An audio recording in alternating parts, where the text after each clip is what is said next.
Kita coba lihat beberapa prinsip utama dari sistem thinking agar bisa memberikan gambaran terkait apa yang dimaksud dengan sistem thinking. Yang pertama adalah sebuah prinsip yang terlihat sederhana tapi sangat elegan, sudah disampaikan oleh Aristoteles jauh-jauh hari sebelumnya. Dia katakan begini, bahwa keseluruhan atau the whole itu tidak hanya sekedar penjumlahan dari bagian-bagiannya. The whole is more than the sum of its parts. Ini adalah prinsip pertama dan paling utama dari sebuah sistem thinking. Maksudnya bagaimana sih? Maksudnya adalah bahwa saat sebuah sistem itu ditinjau sebagai suatu kesatuan, kemudian kita bandingkan dengan peritilan-peritilannya, kita akan menemukan sesuatu yang lebih di sistem yang keseluruhan tadi. Kita ambil contoh seperti ini. Pada konteks mobil dan transportasi, kita akan coba lihat gambar di bagian yang paling kiri ini. Kita sebut saja bagian yang A. Saat kita bicara Cybertruck-nya Elon Musk, tetapi part-parts-nya, maka setidaknya kita akan temukan parts utamanya seperti yang ada di gambar di section A paling kiri ini. Ada bodinya, bodi mobil, ada baterai pack-nya, ada rodanya. Mungkin tentunya ada parts-parts yang lainnya. Ingat, kita sedang akan mencoba memberi contoh prinsip dari apa yang disampaikan Aristoteles, the whole is more than the sum of its parts. Bagian yang A ini yang kita sebut sebagai parts. Oke.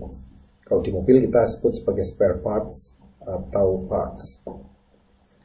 Kemudian, saat masih peritilan-peritilan seperti ini, tentunya kita tidak akan bisa menganggapnya sebagai sebuah alat transportasi. Meskipun mungkin peritilan-peritilannya sudah lengkap, tapi semuanya masih terurai menjadi parts. Tetapi, begitu semua parts tadi dirakit, kata kuncinya adalah dirakit, digabungkan menjadi satu, kemudian menjadi seperti bagian B ini, maka kita akan menemukan fenomena baru. Kita akan menemukan sesuatu yang baru. Yang tadinya kita tidak bisa mengatakan ini alat transportasi untuk bagian A, di B ini kita sudah bisa mengatakan dia sebagai alat transportasi. Kenapa? Karena Cybertruck yang sudah dirakit ini sudah bisa beroperasi sebagaimana halnya alat transportasi umum lainnya. Dia akan bisa memindahkan orang atau barang dari titik A ke titik B, alat transportasi. Sehingga meskipun kalau kita lihat detail, semua yang ada di B itu ada di A, tetapi the whole yang ada di B ini sebagai sebuah sistem itu tidak sekedar hanya penjumlahan dari parts yang ada di A. Kira-kira apa yang membedakannya? Ya, yang membedakannya tentu adalah satu hal. Dengan perakitan, maka kita sedang memungkinkan parts-parts tadi menjadi satu kesatuan yang berinteraksi dan bersinergi. Jadi menjadi satu kesatuan yang berinteraksi. Sehingga saat kita lihat B, kita akan menemukan semua ciri sistem di situ. Tujuan atau fungsinya ada, itu nomor satu kan. Komponennya juga ada. Tapi yang penting juga adalah ada interaksi khusus antar komponen tersebut. 3 komponen sistem atau 3 ciri sistem sudah terpenuhi di sini. Muncullah hal-hal yang tadinya tidak ada atau tidak bisa dilakukan di A, menjadi bisa dilakukan di B. Inilah contoh prinsip the whole is more than the sum of its parts. Ada beberapa prinsip turunan yang bisa kita lihat sebagai hasil dari penurunan prinsip utama the whole is more than the sum of its parts. Yang pertama adalah yang disebut sebagai prinsip emergent atau emergent properties. Apa sih emergent properties itu? Emergent properties adalah sifat atau fenomena yang akan muncul saat kita melihat sebuah sistem, tapi tidak akan kita temukan pada subsistemnya. Jadi kalau A itu kita sebut sebagai subsistem, ada subsistem yang disebut rangka mobil, Cybertruck, ada yang namanya subsistem ban, dan seterusnya. Kita tidak akan menemukan properties, yaitu kendaraan yang bisa membawa barang. Kita juga tidak akan membicarakan fenomena mobil mogok. Lawang cuman bodi mobil, di situ kita tidak bicara tentang mobil yang mogok. Tetapi begitu semua sudah dirakit menjadi sebuah mobil yang utuh dan fungsional, kita akan menemukan emergent properties di dalam mobil ini yang tidak ada di subsistemnya. Satu, dia bisa bawa barang atau orang. Dua, dia bisa mogok, dan seterusnya. Ini adalah salah satu prinsip turunan dari apa yang disampaikan oleh Aristoteles tadi, emergent properties. Yang kedua, dari sini kita juga melihat apa yang dimaksud sebagai system of system. Oke. Untuk bagian kedua ini, mungkin kita akan lanjutkan dulu ceritanya menjadi gambar yang C, yang paling kanan. Saat Cybertruck tadi sudah berfungsi di B, maka kemudian digunakan oleh Elon Musk atau Anda yang sudah beli 2 tahun lagi mungkin untuk jalan-jalan.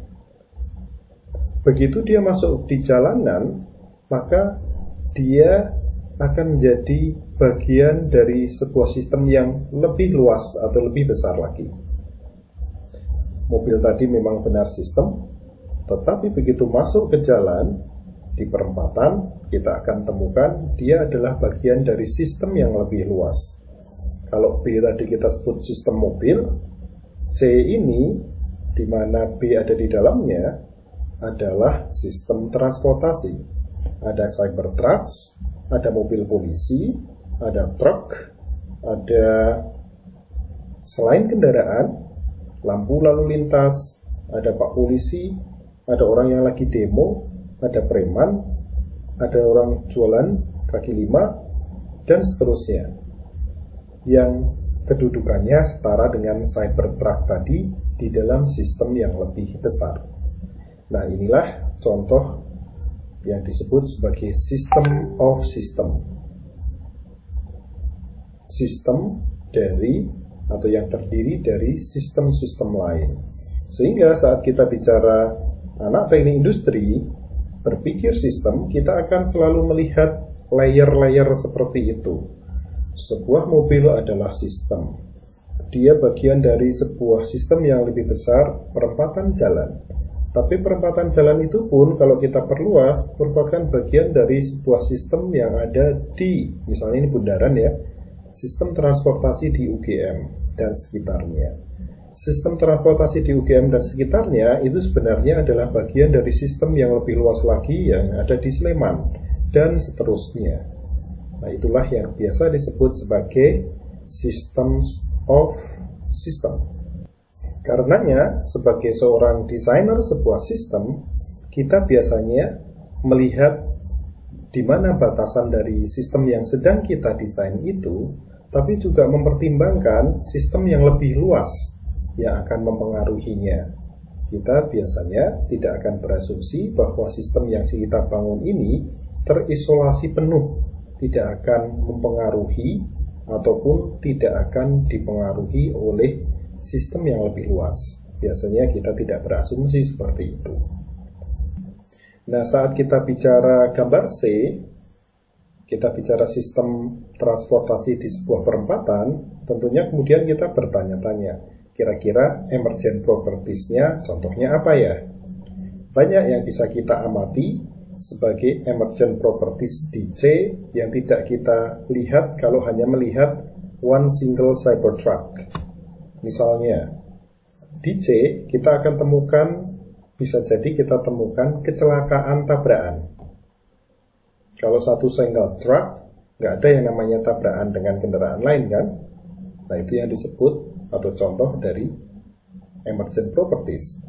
Di perempatan kita juga akan temukan kemacetan akibat dari banyaknya orang yang sedang demo. Itu juga emergent properties. Di perempatan kita juga akan temukan orang yang sedang ditilang polisi. Emergent properties. Terjadi interaksi antara pelanggar lalu lintas dengan polisi. Atau ada preman yang sedang malak. Itu juga interaksi di dalamnya. Jadi itu adalah contoh-contoh bagaimana begitu kita melihat sebuah sistem pada skala yang lebih lebar, kita akan temukan sifat-sifat atau fenomena baru yang tidak kita temukan pada sistem yang lebih sempit. Emergent properties.